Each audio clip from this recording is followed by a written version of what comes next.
probably best remembered for a song that he wrote that became the theme song for Midnight Cowboy. And there's a whole story in that I won't tell.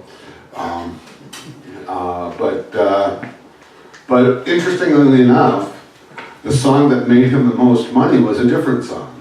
It's a song he wrote called Candyman, one of the 25 or 30 songs named Candyman.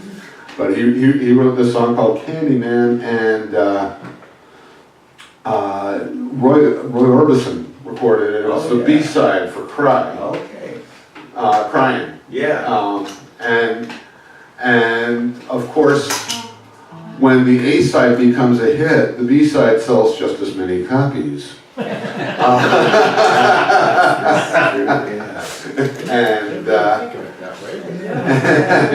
What a coincidence.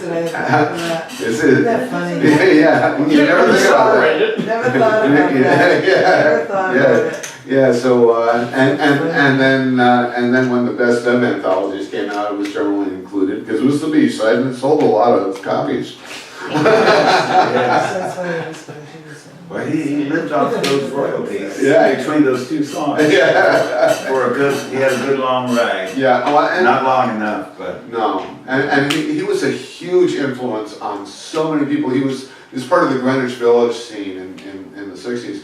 In the late 50s, he had actually worked on the Brill Building. He had been a songwriter like Lieber and Stoller and a number of Goffin and King, all those songwriters that worked in that building that were churning out hits for groups. And he had an office in that building. And then he decided to become a performer and kind of move downtown. Because that was on like the 51st Street or something. And so he moved down to the Village and was a huge influence. As a matter of fact, the record that song came from was the debut performance on record of a young harmonica player named John Sebastian. Yeah. Another and Felix Pappalardi was on it. Another Mystic John Hurt protege. Yeah. I mean, if you look at, I always go back to Mystic John Hurt because he's helped me through so many. I don't think I'd be alive if it wasn't for John Hurt recordings. I never, by the time I heard my first John Hurt record, he was dead. But he's influenced me so heavily, and knowing Jerry was such a close encounter with John Hurt too. But you talked about how gentle Jerry was. That was John Hurt, man. Yep. That was John Hurt speaking to you. Yep. And John Sebastian, he took the name Love and Spoonful from one of John Hurt's songs, Coffee House Blues. Just a spoonful of that Maxwell House with 2 or 3 of any other kind. Buy yourself some Maxwell House. Just a love and spoonful is better than just a love and spoonful. And so that personality that Sebastian exudes, and then Taj Mahal is another protege of John Hurt. All of them have that personality with different aspects of John Hurt. They continued, and I feel that he made that difference with me too. Even though I didn't meet him, I did get to his grave with Jake about 12, 15 years ago, and if you blink, you drive right past Avalon, Mississippi, you know. And of course, the famous story about John Hurt was that John Fahey and Ed Denson and other musicologists were going through a big stack of 78 RPM records, and they heard this once again for the 1,000th time, listening to Avalon, my hometown. And they, you know, they're sitting there. You think, man, he's ever went back to Avalon? No, that's a Cheech and Chong record, never mind. But they went down there, and they stopped. The first person they saw an old black guy on a tractor, doing sharecropping.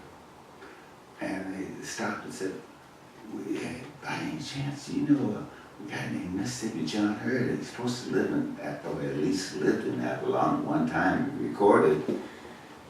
And the old black man, he looked at them and he thought to himself, well, either these guys are Klan members, or they could be equally dangerous, because they could be some of those freedom riders that are trying to get me to go register to vote and get my ass killed. So he looked at him and said, well, you know, gentle voice and all, you know, there was a John Hurt that used to live here. But he done up and left quite a while ago. They went, wow, man, that's so sad. Man, we had this check here, man. Can I take a look at that check? He dropped it and then bounced, you know, whatever. And so, well, actually, I am John Hurt. And I was telling Jake that story as we were driving almost to Avalon on our way to Oxford, Mississippi for a gig. And I said, man, we're so close. Let's go to Avalon. So we pulled in and we go, he's going, how you know, look how long it took us to find Sonny Boy's gravestone. And that was 10 years ago, man. It took us all day. And then we came to the realization that there were no black people buried in the graveyard after spending the afternoon there looking at every grave. So we gonna do that again? We gotta get to the gig, man. You know, I gotta do this.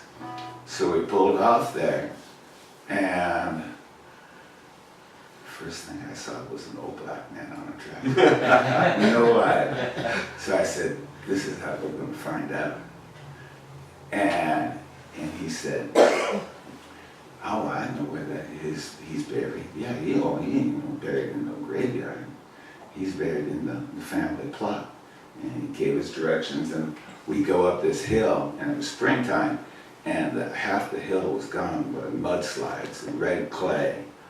And then we saw no trespassing signs on the tree, and on the tree, on the sign, it had shotgun holes in it.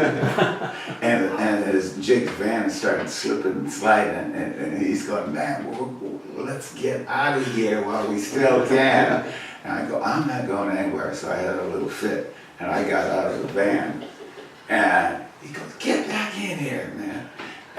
And I looked over there, and we stopped right at the right place, and there was his grave.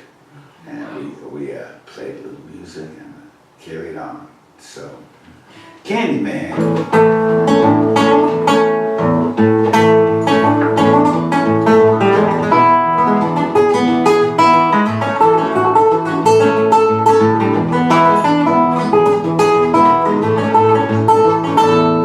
Now all you ladies want to gather around. Good sweet candy man's in town. It's a candy man. It's a candy man.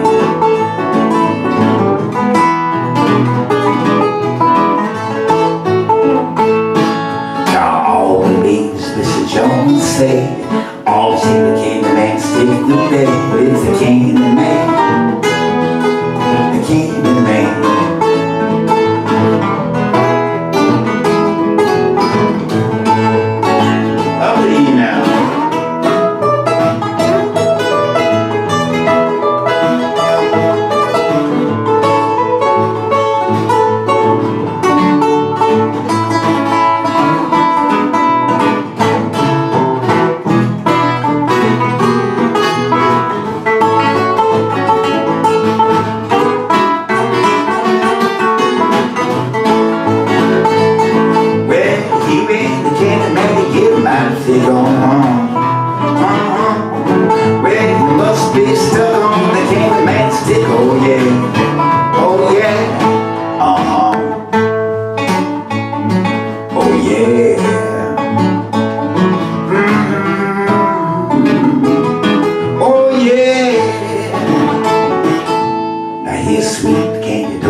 the Candy Man.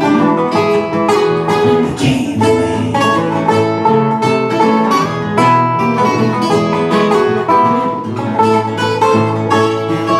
His sweet cake is 9 inches long.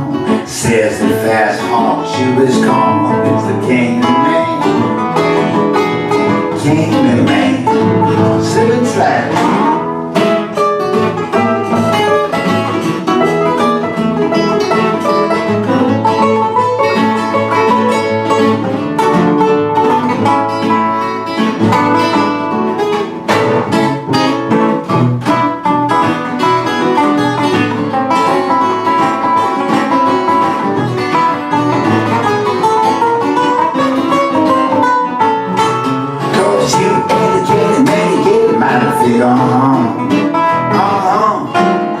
You must be stuck on the Candy Man stick, oh yeah.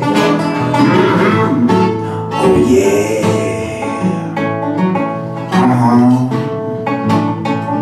Oh yeah.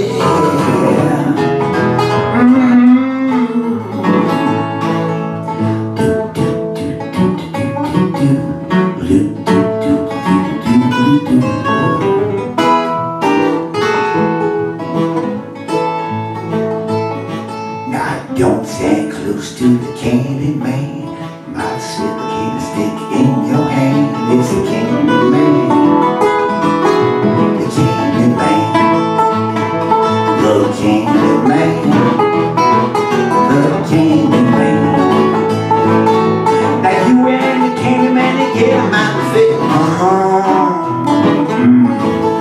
You must be stuck on the Candy Man stick on. Chewing on the candy, it's getting my little born.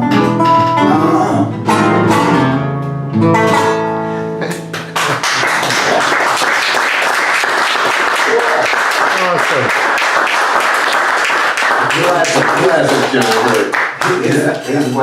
It's like